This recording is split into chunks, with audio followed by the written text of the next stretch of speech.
मुख्यमंत्री माझी लाडकी बहीण योजनेत काही महत्त्वाचे मोठे बदल करण्यात आलेत। आदिती तटकरेंनी सभागृहात योजनेबाबतची माहिती दिली आणि आता ज्यांच्याकडे पिवळं आणि केशरी रेशन कार्ड असेल त्यांना उत्पन्नाच्या दाखल्याची अट शिथिल करण्यात आलेली आहे। तसंच 21 ते 65 वयोगटातील प्रत्येकी एका कुटुंबातील अविवाहित महिलेला या योजनेचा लाभ मिळणार आहे आणि त्याचबरोबर महत्त्वाचं म्हणजे एखाद्या परराज्यातील स्त्रीचा महाराष्ट्राचा रहिवासी असलेल्या पुरुषाशी विवाह झाल्यास ती महिलाही या योजनेची लाभार्थी ठरणार आहे। तर योजनेत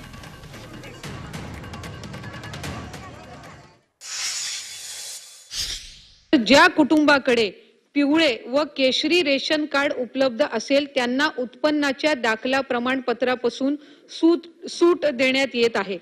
ज्यांचं पिवळं आणि केशरी रेशन कार्ड आहे त्यांना उत्पन्नाचे दाखल्याची अट जी आहे ती आपण शिथिल केलेली आहे। सदर योजनेत कुटुंबातील एका पात्र अविवाहित महिलेला सुद्धा या योजनेचा लाभ हा देण्यात येणार आहे। त्यामुळे घरातील विवाहित स्त्री सोबत त्या घरातील एक अविवाहित महिला असेल, मुलगी असेल, तिला सुद्धा ती जर 21 ते 60 या 65 या वयोगटातील असेल तर तिलाही आपण या योजनेअंतर्गत लाभ देणार आहोत। आमच्या सर्व भगिनींना विनंती करतो, कोणीही एजंटच्या नादी लागू नका। कोणी जर एजंट येत असेल तर तक्रार करा।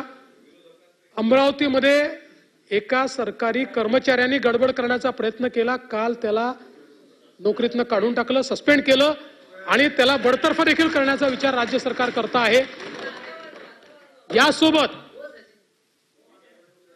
यासोबत सेतू केंद्र वगैरे यांनी किंवा आपल्या अंगणवाडी सेविका असतील या सगळ्यांनी या योजनेमध्ये मदत करावी म्हणून प्रति व्यक्ती किंवा प्रति फॉर्म 50 रुपये राज्य सरकार त्यांना देणार आहे आणि याच्या वरचे पैसे जो सेतू केंद्रवाला घेईल आणि तशा प्रकारचा पुरावा मिळेल त्यांचं सेतू केंद्र रद्द करण्यात येईल, हाही निर्णय घेण्यात आला।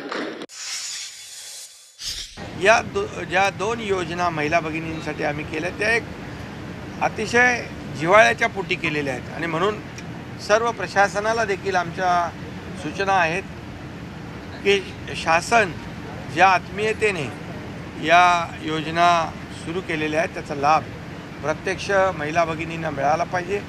त्यांची गैरसोय होऊ नये, त्यांची अडचण होऊ नये, त्यांना कुठेही कुचंबना होऊ नये आणि त्यांच्याकडून कुणीही पैशाची मागणी करता कामा नये अशा प्रकारचे सक्त आदेश दिलेत। यामध्ये कोणी लापरवाही करेल त्याच्यावर कठोर कारवाई केली जाईल हेही आम्ही सांगितलेलं आहे। तर योजनेत काय नेमके बदल झालेत पाहूयात ग्राफिकच्या माध्यमातून। 31 ऑगस्ट पर्यंत महिलांना अर्ज करता येणार। ऑगस्टमध्ये अर्ज केला तर 1 जुलैपासून अनुदान सुरू झालेलं आहे। आदिवास प्रमाणपत्राची अट शिथिल। 15 वर्षापूर्वीचं रेशन कार्ड, मतदान ओळखपत्र, शाळा सोडल्याचा दाखला, जन्म दाखला यापैकी एक, 5 एकर शेतीची अट वगळली। 21 ते 65 वयोगटातील प्रत्येकी एका कुटुंबातील अविवाहित महिलेला योजनेचा लाभ। परराज्यातील स्त्रीचा महाराष्ट्रातील पुरुषाशी विवाह झाल्यास त्या महिलेला योजनेचा लाभ। पिवळं आणि केशरी रेशन कार्ड धारकांना योजनेत खास सूट।